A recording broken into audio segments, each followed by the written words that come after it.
আসসালামু আলাইকুম রহমতুল্লাহি ওয়া বারাকাতুহু। টুরিস্ট হেলিকপ্টারের পক্ষ থেকে আপনাদের সবাইকে জানাচ্ছি স্বাগতম।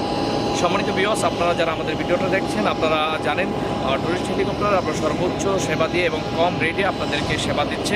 আমাদের হেলিকপ্টার ওলামায়ে কেরামের সর্বোচ্চ সেবা দিচ্ছে এবং বিয়ে, জন্মদিন, ডিম রাইড সহ এয়ার অ্যাম্বুলেন্স সহ আমাদের এই হেলিকপ্টারগুলো সর্বোচ্চ সেবা দিয়ে যাচ্ছে এবং সর্বোচ্চ কম রেটে। আপনারা যারা আমাদেরকে হেলিকপ্টার নিতে চাচ্ছেন অবশ্যই আপনি আমাদের সাথে যোগাযোগ করবেন। আমাদের মোবাইল নাম্বারটি হলো 01752769652। সম্মানিত ভিউয়ার্স, আপনারা আরও দেখছেন সর্বোচ্চ ওলামায়ে কেরামকে মর্যাদার সাথে সম্মানের সাথে যেই সেবাটি আমরা দিয়ে যাচ্ছি, এই সেবাটি হলো আমাদের সর্বোচ্চ লক্ষ্য। ইনশাআল্লাহ আপনাদের দোয়া এবং ভালোবাসা নিয়ে টুরিস্ট হেলিকপ্টার আগামী দিন বাংলাদেশের সেবা সফরকারীদের সঙ্গে সর্বোচ্চ সেবা দিয়ে যাবে ইনশাআল্লাহ, সেই আশা এবং প্রত্যাশা রাখছি। আসসালামু আলাইকুম।